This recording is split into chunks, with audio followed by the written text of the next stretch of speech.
Welcome back to my channel Kavita's रेसिपीमध्ये तुमचं स्वागत आहे. आज आपण बनवणार आहोत टमॅटो सूप. टमॅटो सूपसाठी मी इकडे टमॅटो घेतलेले आहेत, ते आपण बारीक चिरून घ्यायचे आहेत. कुकरमध्ये 2 चमचे तेल घेऊन त्याच्यामध्ये कांदा फोडणी द्यायचा आहे.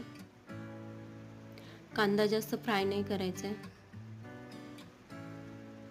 मध्ये सोललेला लसूण आणि 1 इंच आलं आपण ॲड करणार आहोत. काळी मिरी पण ॲड करणार आहोत, त्याच्यामुळे सूपला चांगली चव येईल.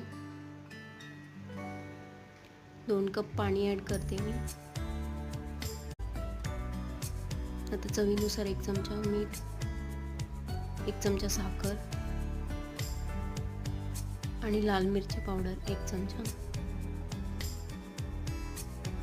आता हे पुन्हा हलवून घ्यायचं. कुकरला झाकण लावून 3 शिट्ट्या करून घ्यायच्या.